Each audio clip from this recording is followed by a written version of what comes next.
Anything racist this time? You better get out of here, honky. And now for something completely different. I got moves, man. Well, two honks and Kim just messing around. You'll never know what they talk about on two honks. Two honks and Kevin. You might hear something about the NBA. Maybe they'll just make your day on two honks and Kevin. It's sports and life and family too. Let's all listen to two honks and a Kevin. Yeehaw! Just crap my pants. All right. It is September 1st, 2021. I am joined We don't care today. what R. Kelly did. Oh, man. I don't want to play that again. There we go. We are joined by Joe Rogan enthusiast, Blake. Whatever, dude. I hate Joe Rogan. I'm so tired of defending him. You love him. And the guy that started the Roundup rumor, Kevin. What it do, baby? Yeah. Apparently, Roundup, drinking some Roundup cures COVID now, right? Yep. I should try that next. Hey, I did buy some test at the at Walgreens. The self test.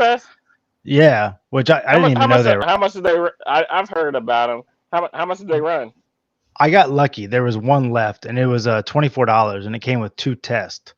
Huh. So, because I was thinking for that NF concert, in case because I have to show 48 hours. If I'm not vaccinated by then, I got to show within 48 hours that You have to do it from can you do it from a store-bought test, or does it have to be a physician? I would assume so. I would double check that because I know. I would double check too.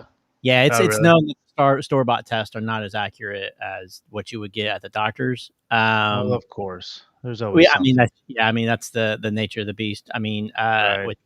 you could buy them in bulk at Sam's too, Kevin. I mean, you can. I've seen some at Sam's Club the other day. The Popping COVID test.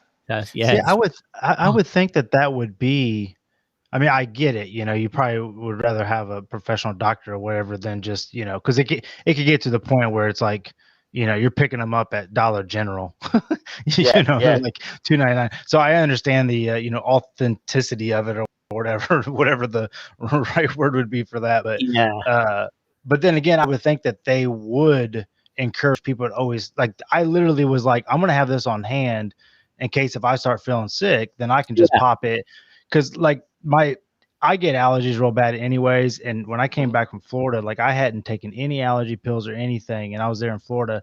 So when I came back, I was, I was real cautious, just, every time I'd swallow, I'd be like, okay, does my throat hurt? And then yeah. And then Monday, my throat started kind of tickling or whatever. And I was just like, oh man, I was like, I better not be sick or whatever. What the COVID? would clown you so hard. I know. I hope it's okay, but it's on.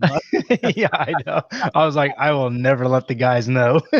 Yeah, we hate to be the guys that say I told you so. No. Yeah, I know, right? Yeah, but it feels this happens all the time. It starts in my throat and it gets in my nose, and then so I've kind of been feeling it not heavily at all, but I've been popping just because I don't want to get sick, man. Because we're going to my mother-in-law's this weekend, so I just been popping every vitamin I know. I was my doctor the other day, said she had a sore throat, and I was like, oh shit. Well, and that's what I was telling the guys at work. It's just what sucks is that I have the slightest tickle, but it's honestly the feeling I felt before that turns into just a common cold or sinus cold or whatever. But I'm also, monitoring it so closely, and I'm just I never would have monitored. I would have known exactly what it was. In any other year, but now I have to be, so cautious or whatever. It does suck because I was telling a buddy of mine, dude, I used to get a cold and be like, whatever, but now you get a cold, a tickle in your throat, you're like, oh shit. Yeah. You're like, what is this? Which one? this? Which one of you bastards is it? Yeah, right, absolutely. right. You immediately start contact tracing, like from the second you get a sniffle. You know, You're like, do I need to call HR to see if I can go into work? I don't know. going to Yeah. work now. Yeah, I mean, like that is true though, because like I was thinking, like, oh my god, like what if I gotta miss work? Like that, you know, like, yeah. But you don't want to be that guy to bring it into work. Like, you know what I mean? Right, Like, absolutely. I think it's worse if you bring it. Yeah, definitely.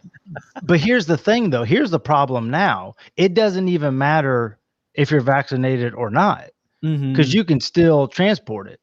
Yeah. Right. So yeah. So that's the problem now. It's like most places, like our work policy is if you're vaccinated and you get COVID, you don't need to use your time off.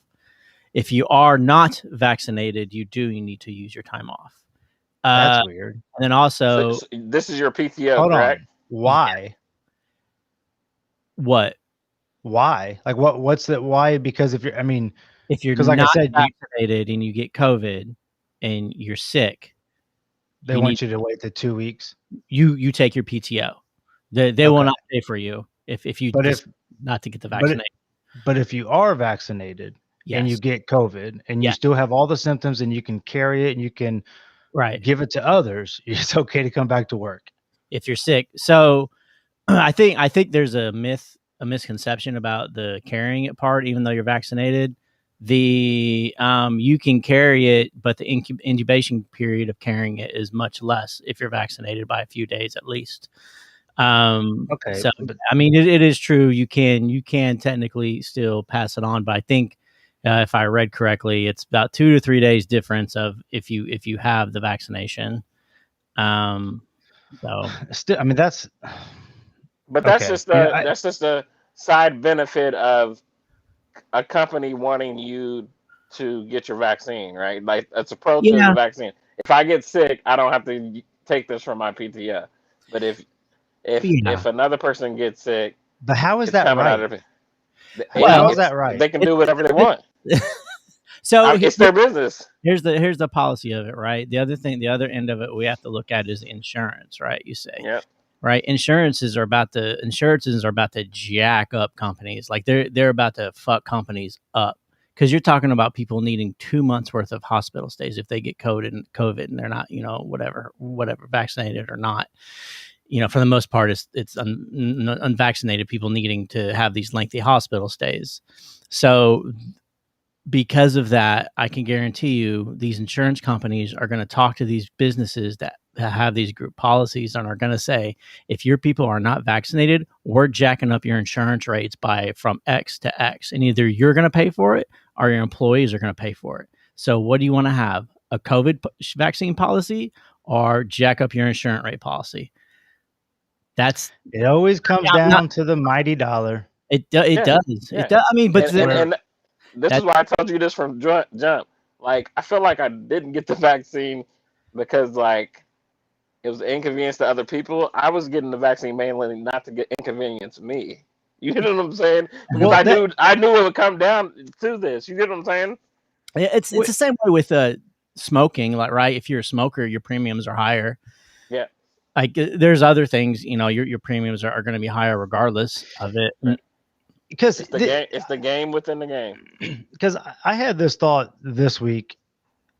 I feel like the narrative is often pushed that like you're selfish if you don't get the vaccine and you're not caring about everybody else if you don't get the vaccine. Like those comments have definitely been thrown out. Mm-hmm. I really think the vaccine, it's for you. It's to protect you. It's no different than the flu shot. So I don't know why it's become. I know it's a pandemic, and I understand that, but it's because, and we called it. We talked about this last year, how this was going to become a vaccinated versus unvaccinated, debate. Yeah. But I mean, you got to admit, it's almost to the point now where it's like if you're not vaccinated, you're like what's wrong with you? You're an idiot. Why aren't you doing this? You're going to have to do it eventually. You might as well do it. Like you hear all these comments, and I'm, like I said, I'm just kind of like down the middle of it, and I hear all those comments. I'm just like, you know, like, yeah, it's really just my choice. I really think the turning point for me is the realization of the resources being gobbled up and used by the unvaccinated. Yeah. When we talk about hospitals, and the reality of it is 97% plus of the hospital stays currently are unvaccinated people. So the resources being hogged, and let's also not forget about the domino effect that's being caused. Right, somebody has a heart attack. There's not enough nurses now to care because they're all dealing with COVID patients. Somebody has cancer, they got to go get a biopsy. Guess what? They got to push back. So by the time they get their cancer test done, their cancer may now be worse because they had to wait, because unvaccinated people, 97% of which are in the hospital, are taking up the doctor's times, taking up the nurse's time. So while is that definitely a 100% stat? That it's 90% unvaccinated. Yeah. I mean, yeah. Okay, because and then I sent you guys the post of what the nurse said about the there's no beds, nobody can get in right now. So let's understand, it's not just no beds, there's not enough people. Like, you may have like 10 empty beds, but you don't have enough nurses anymore to really deal with the situation either. As well as, they're talking about Florida is running out of oxygen and other things that are needed to care for. So you're running out all the resources. So yes, and now you're also you're borrowing resources from other states. But we're running out of resources because people aren't working and stuff can't get made. But, I mean, that's in every industry right now. Yeah, so it's playing both parts. Yeah.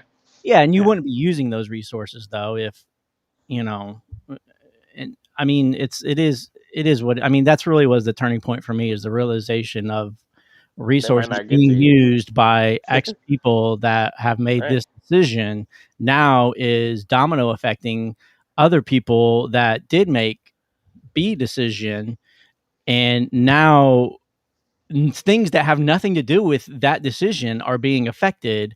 Like I said, whether it's someone going in for a heart attack, someone going in for an asthma attack, someone going in for an allergy attack, someone going in because they got cancer, I mean, it's not now so, it is. Hold on. Okay, so yeah. So you really think if everybody is vaccinated, it goes away?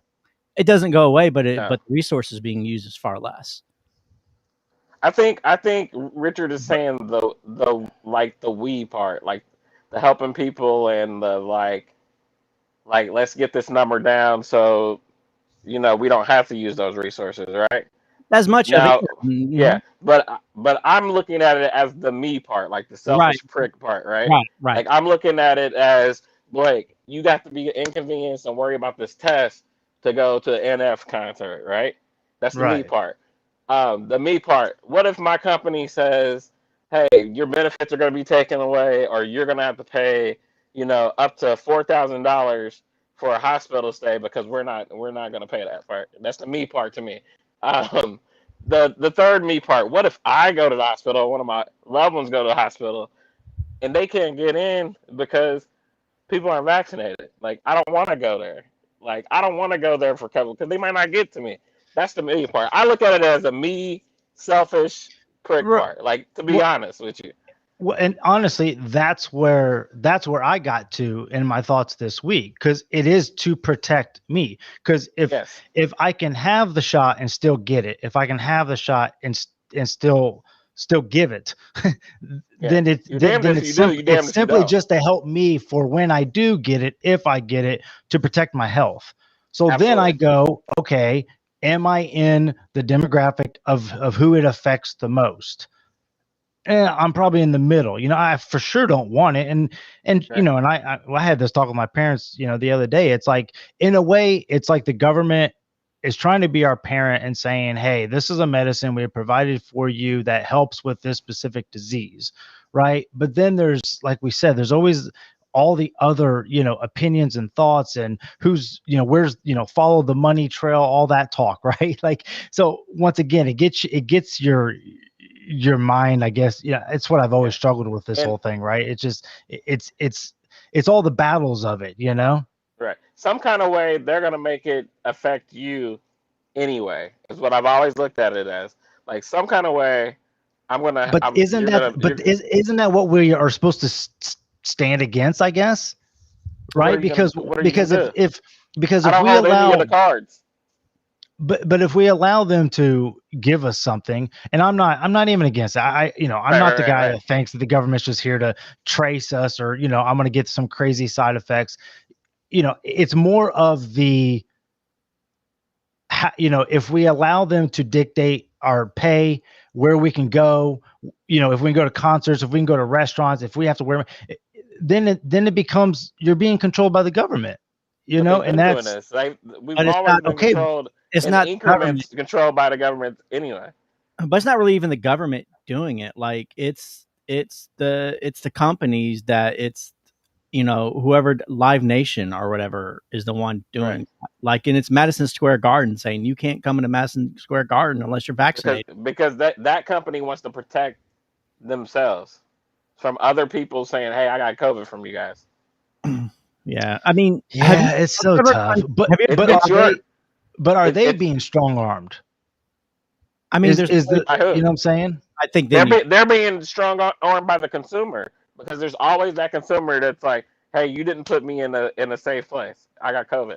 And then doesn't that fall to capitalism? If the consumer says, if more consumers say we want this than this, that's capitalism. Yeah. 70% of US people have gotten the first shot. That's capitalism. What do you mean by that? Because capitalism is who's going to buy the most of something, right? That's how you succeed. So you're saying 70% have bought into what is being sold or whatever, right? Bought into the story. I don't think it's not a story. Yeah, I don't mean to say it like that, but the way we get our news. I don't think it's even the way we get our news, dude. Like it's not. I don't understand that. I feel like the 70% number is that people want to be protected by something. Who's at least gotten the first shot so far. Yeah. So it's almost just that preventative maintenance. I mean, that's what it is. That's why you go to a doctor. They check your health. They do your blood. They say, do you want the flu? Okay. Have you ever been to a doctor and they say, do you want the flu shot? And you say no, and they have you sign a piece of paper? Yeah. Are you aware of that? Do you know what that piece of paper means that you sign? Nope. That I did not. As you define the flu shot, if you have to go to the hospital and it is determined that is because of the flu, the health insurance will decline to pay for your services there. So that's probably what's going to happen with this. That's what's going to happen. The exact same thing that's been happening for absolutely dozens of years with the flu. So do you feel like it is very much a simple situation, but because of media, because of so many voices, and because of so many conspiracy theorists and all that, it's just become twisted? Or do you think there is a little bit of evilness? Because like, I don't know, man, you hear so much stuff, because like something with Fauci and who he supports and who he gives his money to, and like there's always some type of dirt around somebody. Go ahead. What do you know without a shadow of a doubt? What do you know about Fauci? Nothing. Okay. I know just nothing. Like everyone else. Right. That's my point. We don't know about any of this stuff. The only thing I know is what I see in front of me, right? I see people, I see the data that has been given to me. I see people dying from getting COVID. I see people who have been vaccinated being fine when they get, like, I see what's in front of me. That's it. Right. That's it. And bottom line, I think both sides agree. People are dying from COVID. COVID is a problem, right? Everybody agrees on it. 600,000 people have died from COVID. It is ridiculous. It is. I don't understand. I don't understand the thought process of people going out there and saying these things when you can look at the data, whether or not it's from comorbidity, as is like to be said. 600,000 people have gotten COVID and it has caused a death. Plus, so I think we're approaching 650 at this point.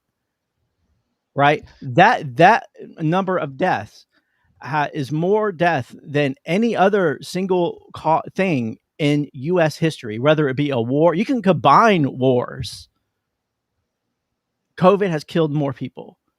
COVID has killed more people than cancer and any kind of heart condition combined. And there's hundreds of kinds of cancers. And there's at least 30 plus different heart conditions. COVID alone kills more than that. And we're just talking about deaths. We're not talking the after effects of COVID, right? Right. People come home with oxygen tanks.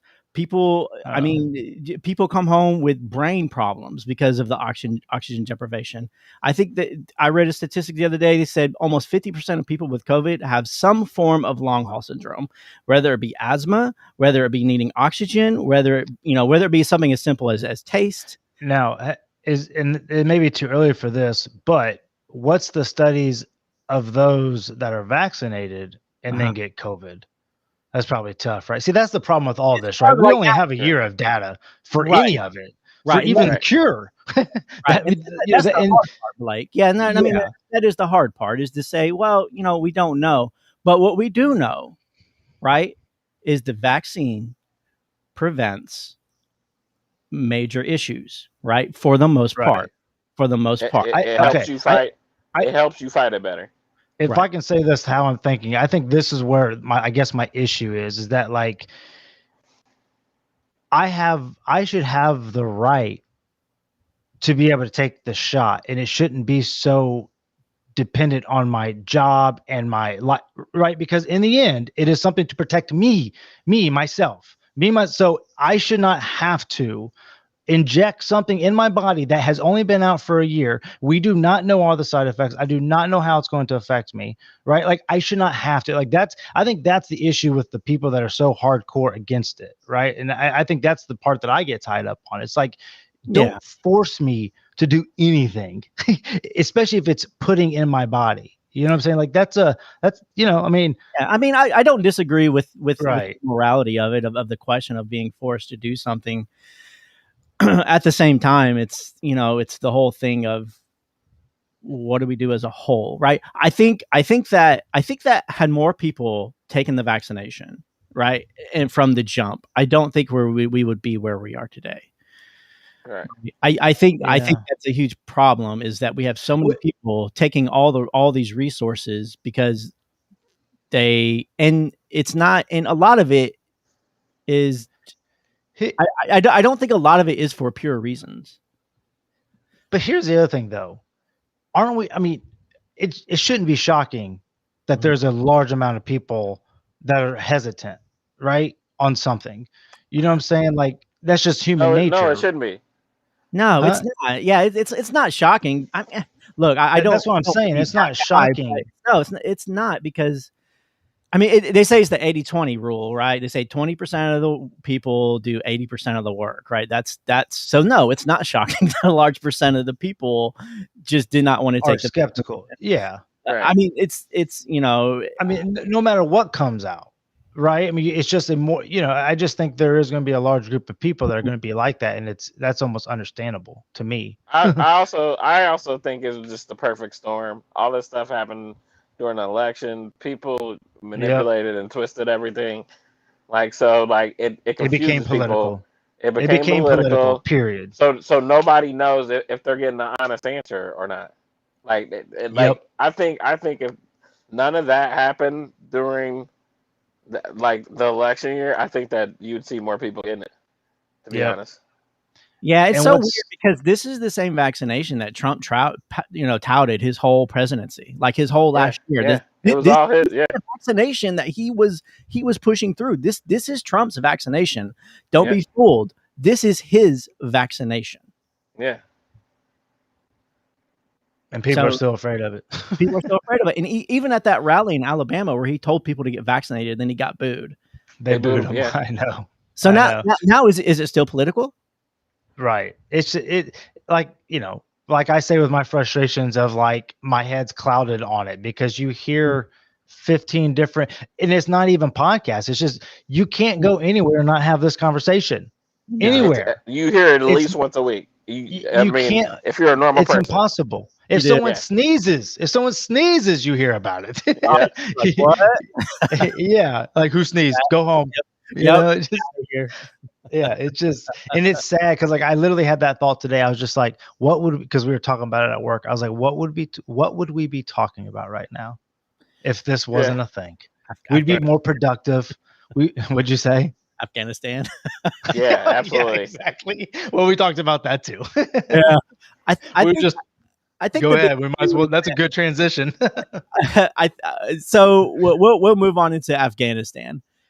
Yeah. Have you guys seen the pictures being showed about the stuff that we left behind?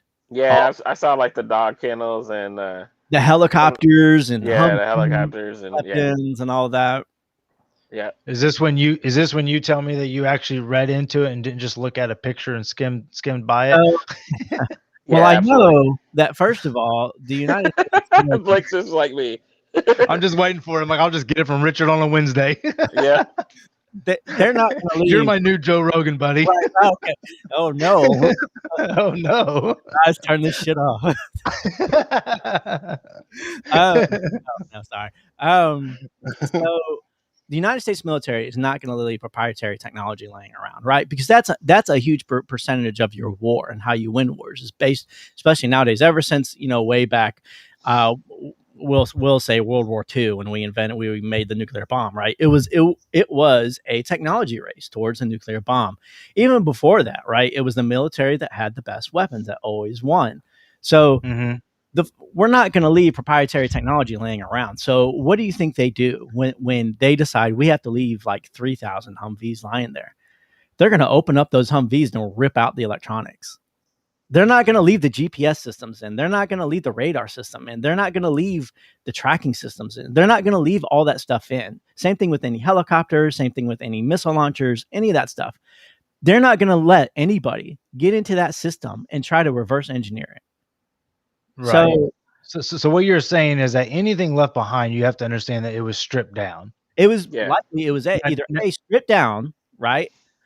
Or B, if it wasn't stripped down because it did not have proprietary technology in it, those things are so expensive to upkeep and take so much knowledge in terms of how to maintain them. You need gas, you need mechanics, you need materials, those things are constantly breaking down, dude. Like they're not.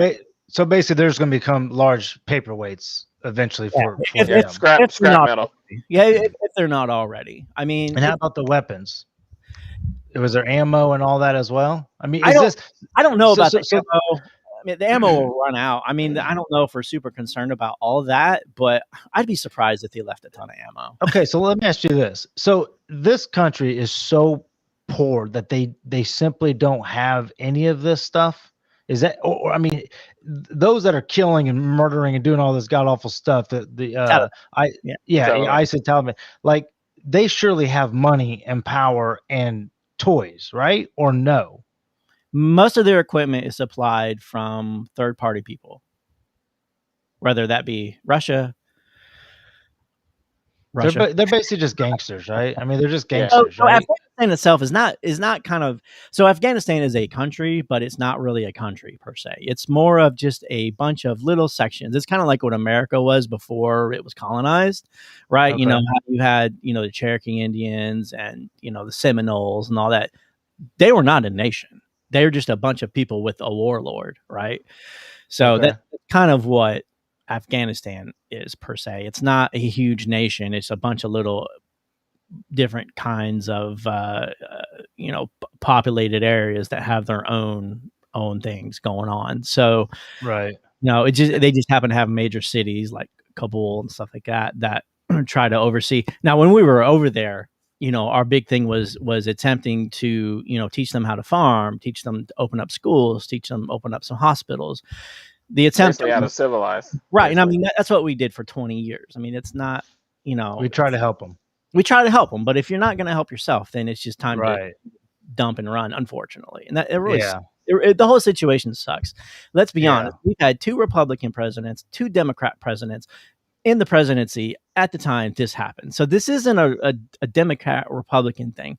This is the fact that no president was able to give or establish a real what we were really doing over there, like in terms of what's the end game, right? So in terms of problem, right? So we had 2 things that happened, right? The lack of an end game and probably the lack of proper reporting in terms of what's going on, right? Because if Biden's being told from his commander in chiefs or whatever that we're talking to him that, hey, my guys are saying they're good, they're ready, they're not going to get taken over, and Biden goes, all right, let's do it then. Right.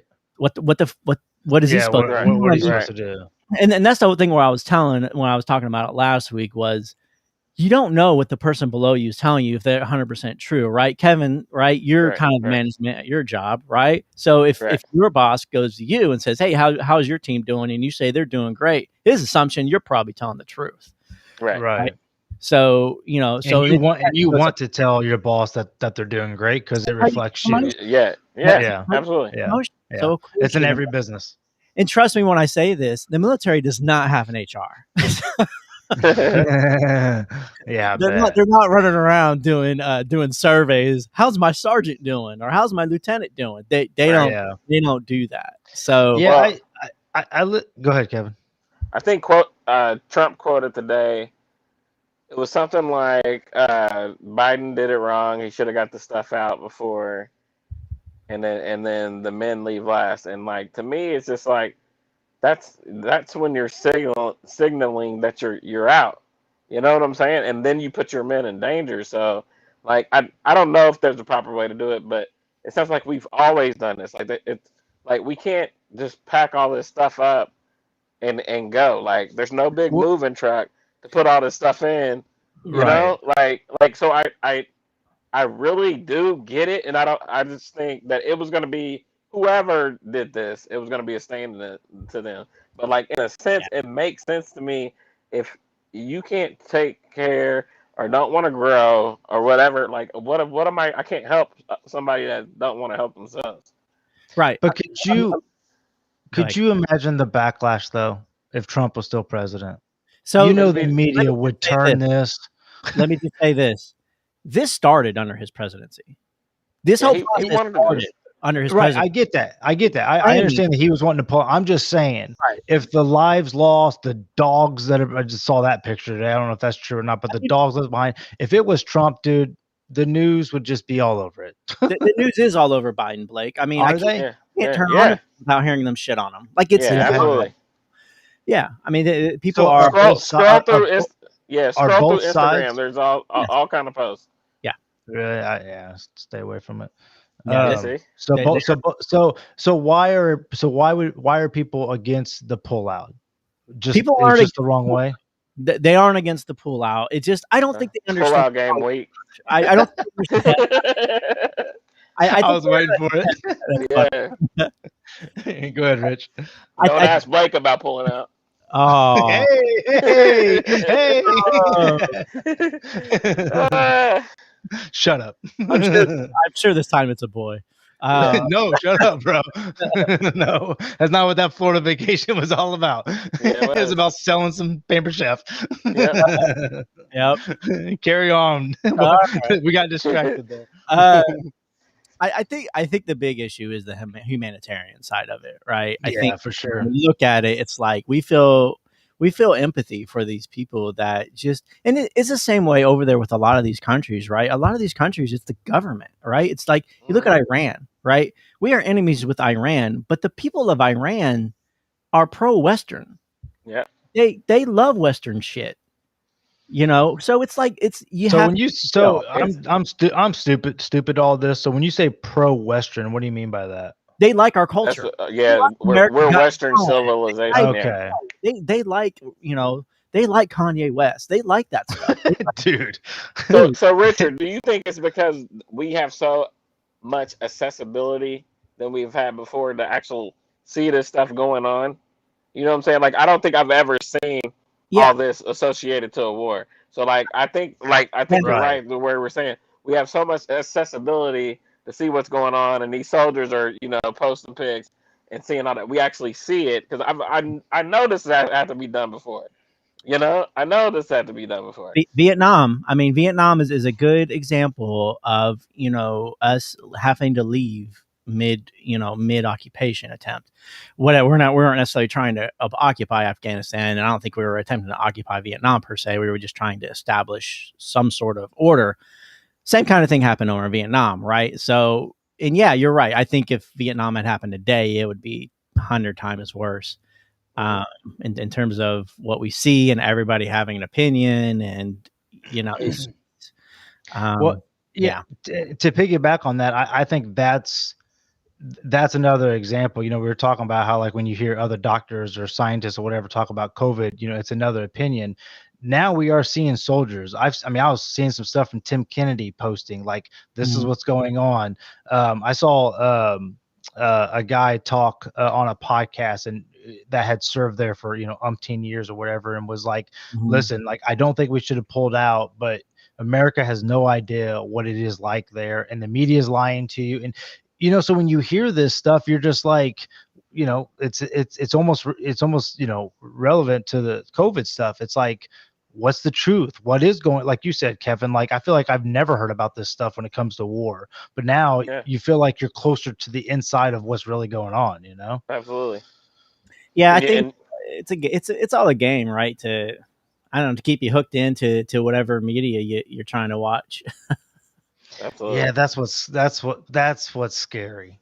And look, you know, if America wanted to stay in there, Afghanistan has a ton of untapped resources, a ton of them. So I mean, we could have stayed probably and profited and been beneficial for us. Yeah, you know, we probably could have, but at the same time, is it worth the American taxpayer dollar? Is it worth the probable more lives lost if we attempted to do that? And you have to think too, the Taliban wasn't just going to sit there forever and wait for us. They were going to plot. They're plotting something. You know, it's just amazing to me that they happened to swoop in the same day, right? How do you think that happened? And that's kind of the if we had started doing this on the down low, there's no way that would have been accomplished without further life loss. Yeah, I think that's the thing. It's like, how do you prepare? How do you set up to leave a country when you've got, you know, how many thousands of people, you know, and you got all your weapons? You got, like, there's got to be that reality for everyone to be like, okay, you know, it's tough, man, because you don't want to be like, you know, in a way you can almost say, man, we're fortunate only 13 have died so far. You know, I mean, if we are outnumbered right now, and you know, they're trying to take, I don't know how many more are on the grounds there. Do you know, like, how many more we have that are trying to escape or whatever? I think they said there's like a couple dozen of U.S. people left. And are they just hiding out, just hoping that they don't get picked off? I don't know for sure. To figure out how to get out of the country. Yeah, I mean, I would guess so. They're just trying to that's figure out a way out, whether it be a bus or I don't know. And you have to understand too, like, the bombing wasn't Taliban; it was ISIS, right? I mean, it's not. That's why I said, regardless. Right. That's why I said, like, it's not a single government entity over there. You have to deal with a lot of different factions, whether it be Taliban or whether it be ISIS. Like, Taliban, I think, was trying to work with Biden. But then you had ISIS run in and bomb the airport. Jeez. So it's just, there is no way to control it. It's so scary, man. And they have no regard for life. Well, this is why. It's the same reason why a lot of religious people don't have a regard for life, because your life is eternal. Your life's a journey. Right here, you're going to move on forward. You're going to move on. Right. Your life is eternal, so your life here is valueless. Right, I got you. Yeah, you're just here for a mission. You're just here to do one thing, and it's to run this bomb over to this guy and try to blow him up. Right. Oh my God, what a life. Yep, and then you will be rewarded with lots of virgins. Yep. And you're oh. And then see how your pullout game is. I was getting ready to go there. I stopped. I was gonna let Kevin get it. You really practice your pullout game then. Yeah. Oh man, it's sad, man. You gotta find humor in it. Doing that, and it's like you gave them 2 decades. Like, there's marriages that never last that long.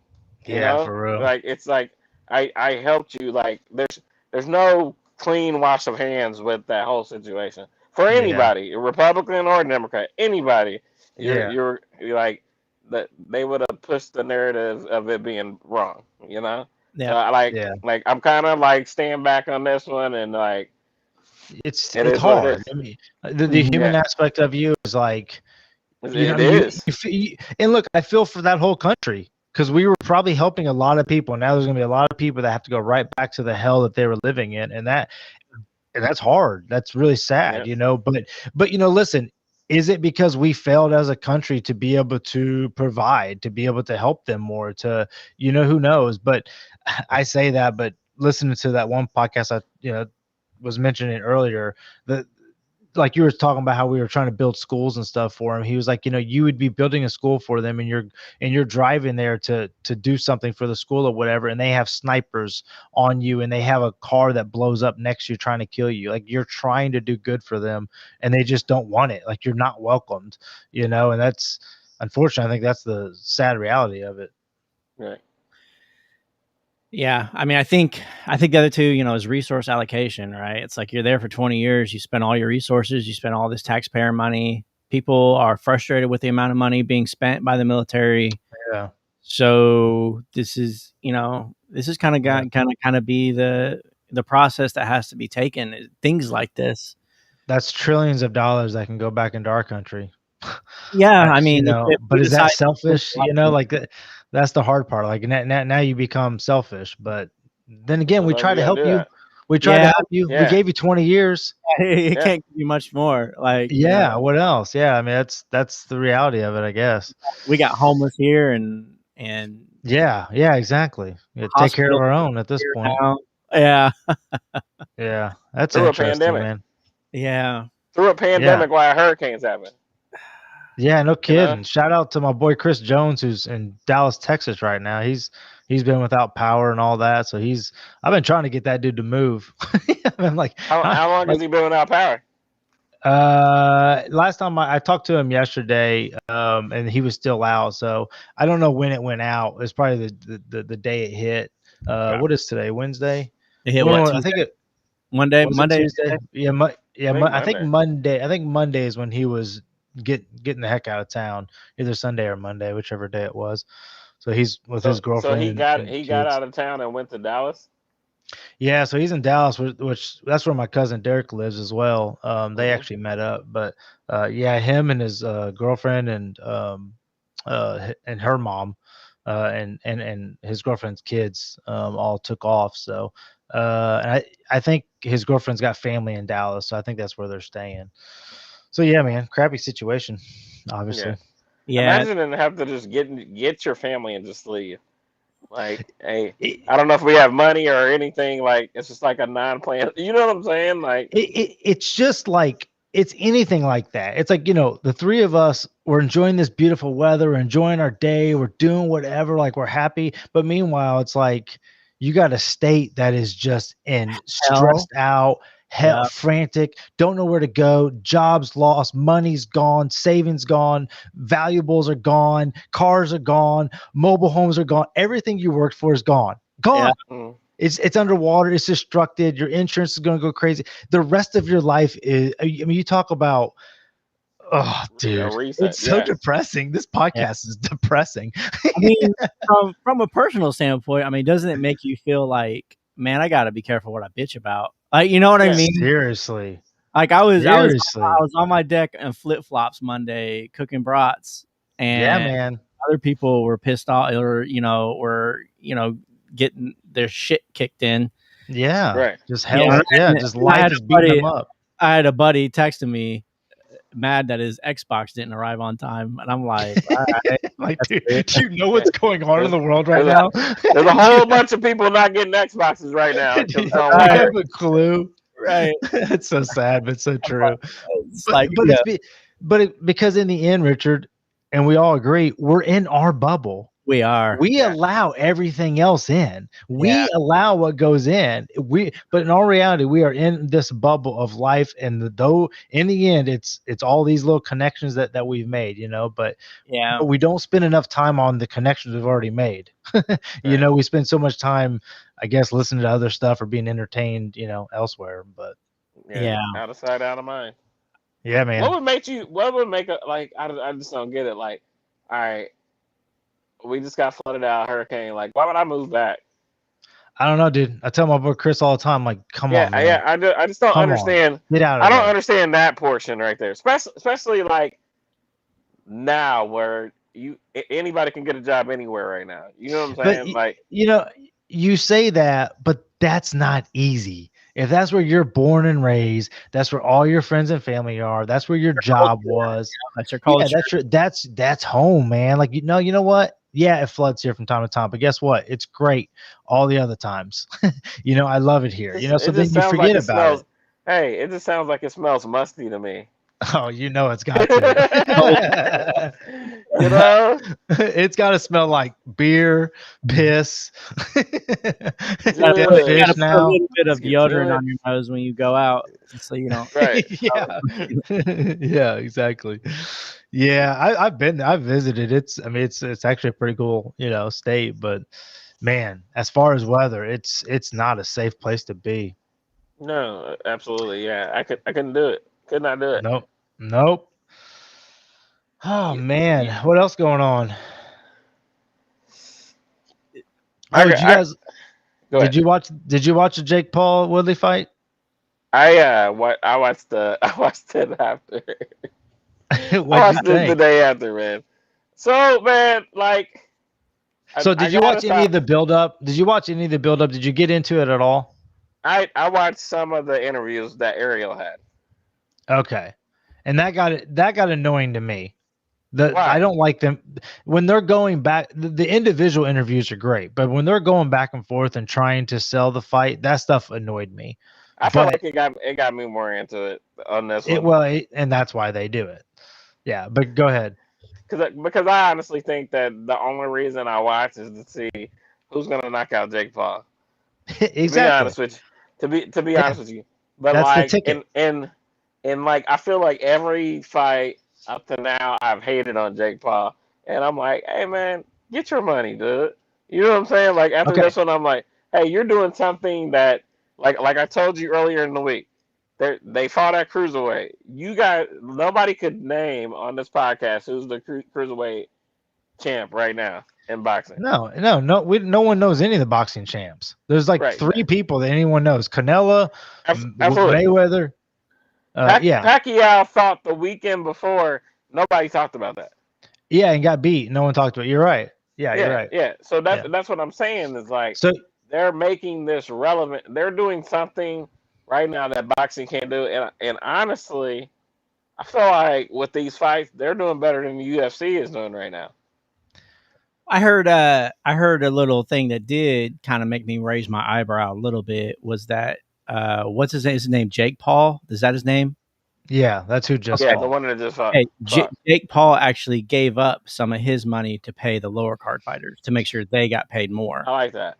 Yes. Did you ever see Conor McGregor or John Jones doing that? So, well, here's the thing. This is why I like this because, first of all, his rise reminds me of Conor McGregor's when he was rising, where he was calling people out, talking about making money and all that stuff, right? So now he's doing and now we all know he's not caught. The first two fights was a basketball player. Then he basically boxed a wrestler, and then he just boxed a mixed martial artist. Okay, he has proven that he can beat up a basketball player, a wrestler, and he just proved he can beat up an older former UFC champion. You realize what that has to do to Dana White's pride? That this guy's been training for 3 years and is beating former world champions in only been fighting 16 months. Yes, and I guess that also justifies the pay rate, right? Right. Well, yeah, and that's the other thing. And yes, and then Jake calls out Dana and says, I just paid your boy Tyron Woodley more money than he's ever made in the UFC, and he's a 5-time champion. So now he's going after and now you got fighters like Francis Ngannou literally tweeting, how in the world are these guys getting paid this much money to fight? Dude, honestly, I hope it becomes a thing where people we talk about it all the time on the podcast. These fighters get underpaid so badly, and it shows you what kind of money they can make. I mean, Woodley just made probably after endorsements, easy $5 to $10 million. You have to ask yourself, where is all this ESPN money going? Where is all of this sponsorship? That whoever they have, Venom or Coors Light or Busters, all of them. Where's all this sponsorship money going? Because you sure as hell are not paying. You have a guy on the card that's making $8,000. Yes. Right. Yes. Right. Did you see the video? Go ahead, Richard. Sorry. I was going to say WWE wrestlers, a training one makes $60K a year. At Yeah, least. these fighters don't make that. No, these fighters can't make that. Yeah, I mean, if you're what, Richard, if you're on the normal show for WWE, you're at least getting what 200,000 a year. You're at least getting, because you're talking, these guys are getting multi-million-dollar contracts for multi-year deals. That's the base pay. That's not talking your merchandising deals.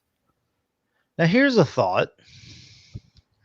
So I'm obviously for fighters getting paid more, but we don't bitch at the PGA Tour for how much they pay because it's right. Okay, so my thought went to this.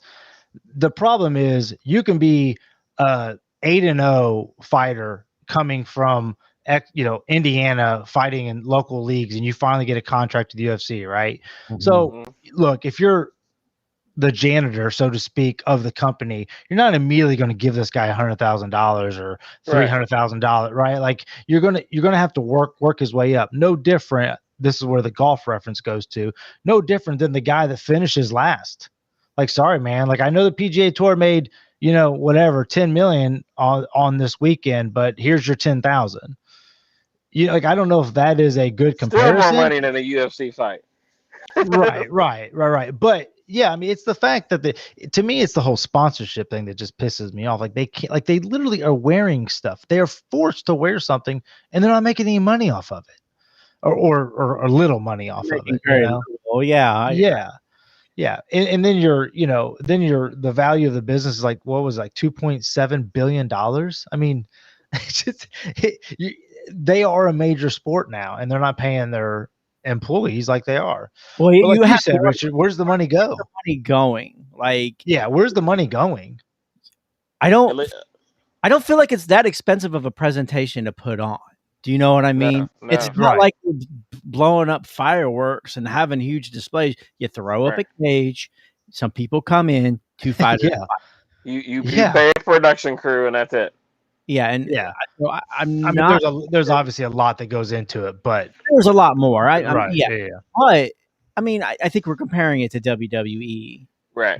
And even boxing, right? Even boxing has more pageantry than a UFC fight most of the time. Right. I mean, but do the no-namers do? Or how much of that's the problem in it all, right? It's when you see but see, like, I get it, man. Like my buddy Bryson is fighting now. He's kickboxing and stuff. So I see him taking these fights. Of course he's not getting paid any money, and then he's hoping to eventually get picked up by a Bellator or whoever, right? And then eventually you make it to the UFC, and then you get a bonus for $25,000. But you're a professional athlete, but you just got to check for, and you cry. Like, I don't know if you saw the video of the one girl, she's backstage and she's being interviewed, and they go up to her and they tell her, hey, Dana White, that he gave you fight of the night and you're getting $25,000. And she dropped to her knees and bawled her eyes out because she needed the money. I had she got no money in my account. Yeah. So when you hear that, it's just like, come on, man. Like, I know they're kind of no names, but they're still representing the UFC. They're still fighting. I mean, I don't think anyone should fight for less than. See, that's tough, man. I mean, what's the bottom dollar someone should make to fight? That's the thing is like, and wouldn't they have this if it was like a players union or a, you know what I'm saying? Right. Like, what should I like? It's almost something to where every fighter to me needs to be like on a 3-fight contract when you come in there. What's the base rate? What's the, you know what I'm saying? And then you adjust your contract from there. Yes. Which that's probably how it is. That is how it is. But here's the problem. Let's say you sign a 5-year contract, right, for $100,000 a fight. Okay. But after the 3rd fight, you're now getting ready to fight for the contender, right? But you're still making $100,000, but you're on the main event of a fight night. And then let's say you win and you make $100,000. Then you're going to go into a championship fight after 5 fights, after you've built your career. You know how long 5 fights is in the UFC? That's 2 or 3 years of making. But could it be like the NBA where you put in this bonus for making 2nd team All NBA? First. You know what I'm saying? Like, it almost has to be bonuses with that. Like, you can have your structured like almost like the NFL says, like rookie deal or something like that. But then, hey, if I get this level, if I'm ranked this, if I'm contending this, now I get into these new increments, like along with my base pay, I'm getting these bonuses associated with it. If they gotta have something. if I'm headlining them, if I'm on the main card of a fight, like it has to be tiers to how I get paid to make it make sense. Right. And you can't tell me that no agent hasn't come to Dana and said that, right? And there may be some incentives there. You know what I'm saying? There, I would like to think that's part of some of their guys' contracts, but I did hear GSP. I think he was talking to Errol Hawani, and he laid out the blueprint. Actually, it wasn't Errol Hawani. I can't think of who he was talking to, but he laid out the blueprint of how to do it. You know who it was? It was Steve-O.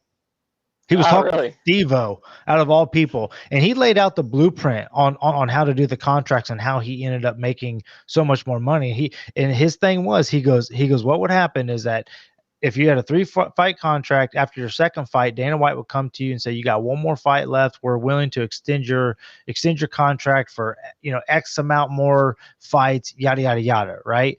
Well, the problem is if you lose that fight, then your value drops. But if you win that fight, then your value goes up. If you signed that contract, then you're maybe only stuck in for an extra $50,000 or whatever. Maybe if it's $100,000, right? But now you're fighting on those contracts. So he goes, I just always betted on myself. Whenever my contract was up, I said, no, I want to fight this fight first, because then my value goes up.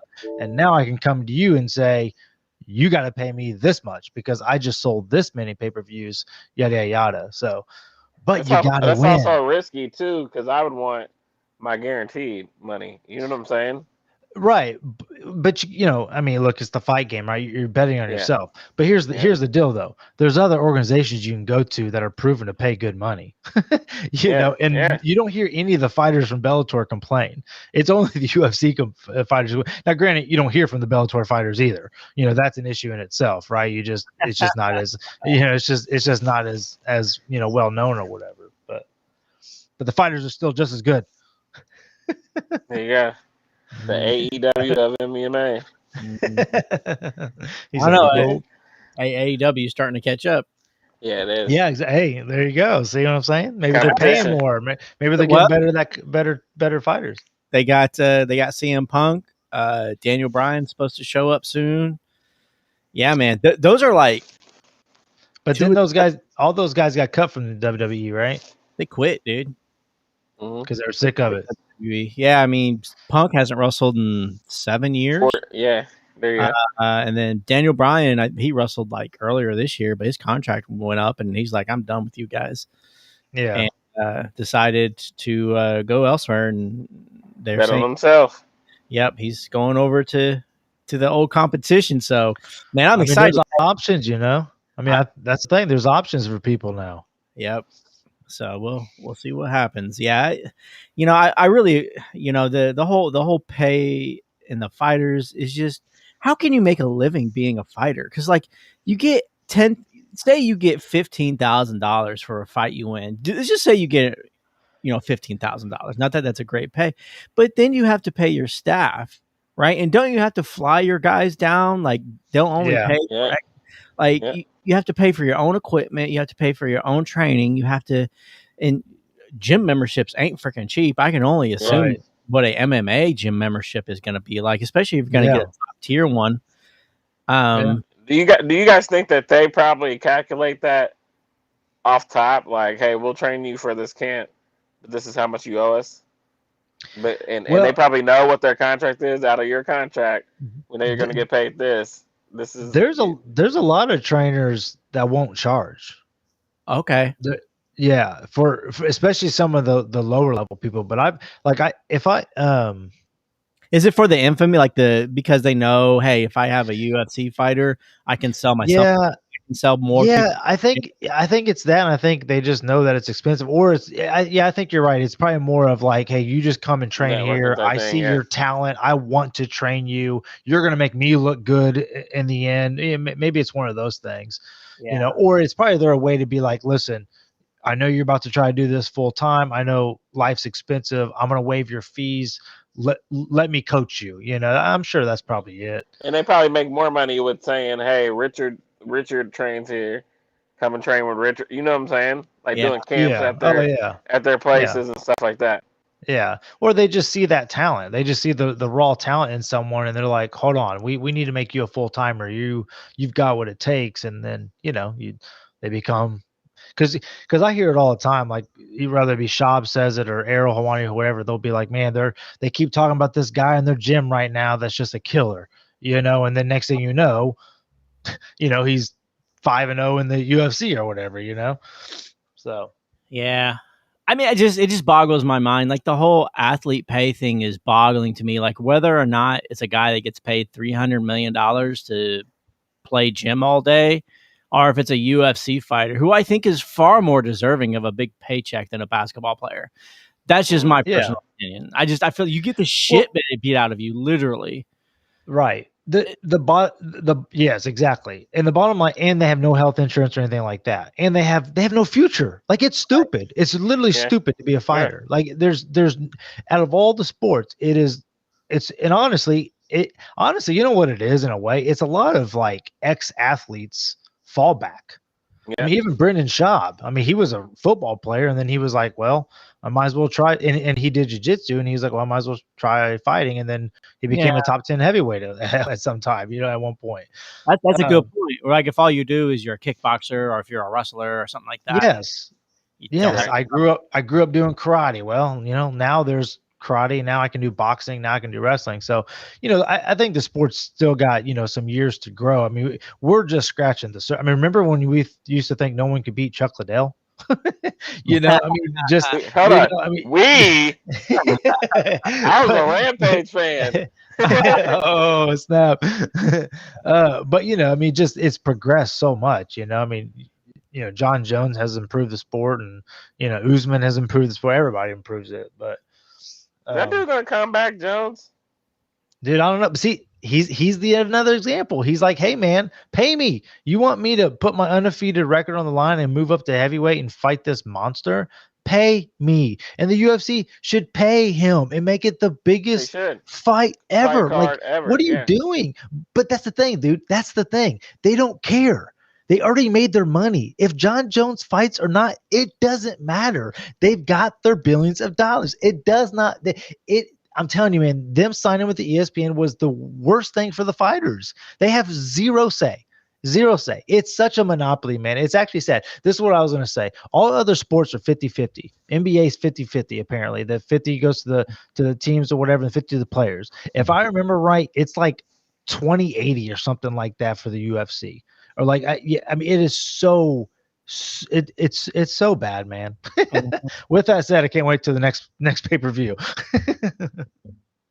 But it's one of those things that, hey, in order to make money together, to make money together, they're gonna have to meet in the middle, Yeah, but they can't, because when a fighter tries to speak out, Dana White would just cut them.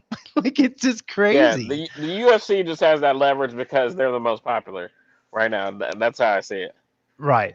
Yeah, you're right. And then, but I mean, I think Bellator's trying. It's just, and they put on incredible fights. It's just, when there's they do. It's never a disappointing night when I watch Bellator.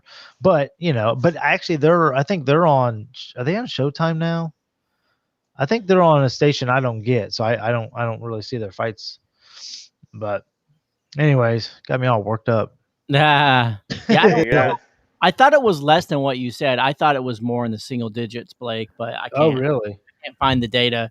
But yeah, because I remember like going, holy shit, they don't get paid anything compared to anybody else makes. Yeah. It's bad, man. But, I mean, look, I mean, that's another thing. Like, I think this whole Jake Paul thing, back on that, I mean, I was actually kind of surprised that, he beat Woodley. I mean, it's not a surprise. He's an athlete, and he's been training specifically this for 3+ years, and he's got all the time in the world in his hands. I mean, this is what happens when you train hard for something, So, I mean, but I think it kind of makes, if you're, okay, let me ask you this. If you're Dana White, who do you say, all right, I'm sick of this bull crap, I'm going to release XYZ fighter from the UFC to go knock this bum out? Who do you send? I send Nate. Yeah, I was going to say Nate or Diaz, Nate Diaz I think Nate Diaz or Masvidal is going to make you the most money out of people that he would send over there, because I would think that he doesn't want his upper tier to have the potential to get embarrassed. What about like Kobe Covington? But see, that's the way. No, because that's not a boxer, right? Like me, my first thought is it's got to. Yeah, so one of the Diaz brothers definitely, because I think they're legit boxers. But I don't know if George Masvidal. Yeah, he's probably. I mean, he outboxed Nate. So, but then you run the risk. Once again, this guy strictly trains boxing, where George has been training MMA. You know what I'm saying? Right. So now you run the risk of like, ooh, what about your boy, the dude that's always smiling, the kickboxer? Oh, Wonder Boy, Stephen Wonder Boy Thompson. Yeah, what about your boy? Yeah, I considered him, but that's karate. But his striking is so pretty. You know, hey, you know who I want to see that's not in the UFC right now? You ready for this? Anderson Silva. Nah, I think Anderson will get knocked out. Anderson Silva just beat Julio Chavez Jr., whoever that is. And he's getting ready to beat up, and he's getting ready to knock out Tito Ortiz, which makes me so happy. So happy. I can't believe Tito took that fight. That shows you how broke Tito is if he took that fight. Hey, he needs it, man. He went through a big divorce. We should send over BJ Penn. I know. Ooh, BJ Penn did talk some trash to him because BJ got mad because he licked his gloves. He said that's my thing. Don't lick your gloves. I don't want an old school dude. I want somebody now. I agree, but isn't that interesting though that you, after just watching him just fight Woodley, it's hard to be like, oh dude. I mean, you would think you'd be able to say John Jones, you'd be able to say even Conor McGregor. I don't think I want to, because the weight difference. I think Conor loses. Conor won't have the power to do anything. I don't think people want to see Conor take another loss. No. Another one? Yeah. Unless it's an MMA. Yeah, you don't want one. I don't think you send one of your upper echelon guys, because it's vulnerability, man. You know. Yeah. Then people will just be talking about how bad the UFC is after that. That's the thing, because that's always kind of been a debate. You know, what's better, MMA or boxing? But then again, if they're doing MMA, a boxer has zero. That's the reality of it. An MMA guy always has a chance. There you go. An MMA guy always has a chance in boxing. A boxer has zero chance in MMA. Well, they have a puncher's chance, but ideally one leg kick, it's over. Like that's it. Just one leg kick, and they will be crippled. Didn't Randy Couture fight that boxer? Yes. He smashed him. Yeah, James Toney. Yep. And he just single legged him like a tip, like the most simple takedown, and then just pounded his face in. I mean, it's that easy. I think they should send Brock Lesnar in, do some business. Nah, he's got Roman Reigns to deal with. Do you imagine Brock? Do you imagine Brock and Jake trying to box? When in doubt, bring Brock back. It will not be a boxing match, dude. Brock would just straight bull rush him. And he would get so pissed. Brock would be getting picked apart, and he would just turn into the Hulk and just chase him around the ring, dude. Suplex him like 15 times. Yeah, crowd would go nuts. Ooh, yes. What about Sean O'Malley? Oh yeah, they're boys. They're boys. They're friends. Yeah. Of course they are. Turds. Yeah, I know, right? They blend in together. The one that's always talking crap to him is Dylan Dallas. Dylan Dennis. Yeah, Dylan Dennis is too. But you know what's funny is that, like, as I'm watching Jake, I know what the next 10 years is, and it's going to be him talking about how foolish he was then, that he was just young and wild. You know, it's like, I hope, because I think in all reality they have their head on their shoulders. But just like you kind of seen Connor mature, or eventually see Chael Sonnen or whatever, it's like I'm assuming this guy breaks out of this whole like. I just think he's just trying to sell fights, But I don't know. It'll be interesting to see. You think that this last 10 years? I think that next summer it's over. Yeah, I think. He already supposedly retired, but yeah. Oh, I don't believe it. But I'm just saying Jake Paul will be around in 10 years still, probably doing something. You know, I mean that's my point. Doing Is something, but yeah. I mean know. he's a worldwide star now. I mean these guys are bigger than. You know, I guess I mean, maybe just because I'm part of the fight world, you know, I know about these guys, but I don't know. It's crazy, man. Crazy how people get their success, I guess. yeah, All right, I've talked enough tonight. more than I'll ever get. No kidding. And I have a sore throat. Uh-oh. Hey, I heard Joe Rogan took ivermectin. All right, that's what I'm gonna get then. Whatever he says. You know he has COVID, right? Does he? I was wondering because he didn't release a podcast this week. Apparently, he took a slew of different drugs. Is this for real? Mm-hmm. I'm surprised this doesn't make the podcast. You know what? I didn't even know about it. Blake's reaction Sunday, I was like, you know what? I'm gonna leave the #1 Joe Rogan fan alone. Dude, it's not even that. It's just every time he says something, it's like it's been forever since we talked about it. That's why I was surprised you even had that reaction. I was like, okay. But it's always a thing. It's always like, oh, did you hear what Joe said? I'm like, no, like I don't care. He's just a human being. I asked what your opinion was on it, and that was really. I just wanted to get. I hope we're still recording. We are. It's all good. I think it's because I heard it. I listened to it, and then it's like when it does become a thing, it's just like, why is that even a thing? Well, that's why I wanted to know, because I know you had heard it, right? I'm like, Blake has probably heard this. I've listened to the 15-minute clip. Let me see what Blake thinks. Okay. See, I never know how to take it through text. It's just, to me, it's just like, oh, you know, Joe's in the news again. You know, let's see what this moron said. You know, because that's usually how it is when it comes from you, Richard. I think this is all a setup of Joe Rogan getting COVID right now. That's crazy. He got COVID because he was pretty big on like, look, man, I work out, I'm taking vitamins, I feel good, I feel strong, like, you know, but said he's a lot better.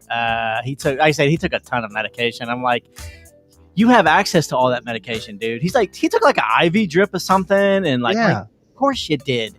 I did like that last one that I listened to, when they were talking about the sauna therapy and stuff like that, and how that's good for you. I can see how that is really good for you. Yeah, I learned like 4 things on that bad boy. That's well known that the sauna therapy, the sweat it out. He does all that stuff, so I'm surprised he got it. But I mean, you know, it just shows you no one's invincible. Best of luck to him. I'm sure. I would like to think but I mean, dude, he's talked about it plenty of times on the podcast where he's like, dude, I have friends that are in shape that are struggling with it, and I've got friends that are in shape that kicked it in a day. You know, it's once again, that's the thing with it, right? It just affects everyone differently. He's gonna get over it and say that, hey, all you gotta do is eat elk. He's gonna talk some IV drip. He was on us. It'll probably be like one of the best podcasts ever when he comes back. I think he'll just say how it affects him, because he's always been on both sides of it for the most part. You know, like I mean, I think he's whatever. He's just like any of us. You know, he's just trying to figure it out, man. He just happens to have a massive podcast. Yeah, I guess. Unlike this one. Joe's listening right now. Hey, you know, I caught that. Me. Yeah. You know, I caught that one when I was on COVID. I was just going through these podcasts, and this one came up with this white Oreo cookie on there. Yeah. I was trying to find somebody to throw some money at for support. Yeah. Found these losers sitting in their basements and garage. Talking crap. acting like we know what we're talking about. All right, are we done? Jeez Louise, I had nothing to talk about tonight. It's awesome. I could cue the sex music again. There you go. Hey, Greg told me to shut up yesterday, by the way. See, I ain't done. Why you say that? In the rudest way ever possible. I'm gonna make sure he listens to this too. He straight up asked me a question. I turned around, and as I was answering, he goes, "Shut up." Yep. And I go, dude, because as I started to answer it, he knew what I was about to say, and it triggered to remind him of what to do. And he told me, with the look he gives you, that mean look, with his big deep voice, shut up. And I was shut dude, up. that's the rudest thing you could do. You asked me a question. I was giving you the answer and you told me to shut up. I used to we used to do it all the time. Like, we ask them the question and they start answering, tell them to shut up. We laughed so hard though, dude. It was funny, man. Tell Greg my favorite story is still the Steve Austin story. Yeah, he's told me that. Yeah, we call him the Big Show, man. I don't even call him Greg. I'm just like, what up, Big Show? Yeah, he keeps bringing in gummy bears, gummy worms, pretzels, peanuts. Dude, he's always snacking. Snacker. All right, we're gonna end it. Are you sure? Oh, Blake. Hey, Richard, how you doing, buddy? I'm pretty good. I heard some shit about Joe. Dude, don't bring it up again. That's gonna. Hey, that should make the intro right there. Hey, Blake, I heard something about Joe. Yeah, hey, Richard, how are you? And then you just say, I heard something about Joe. That's pretty funny.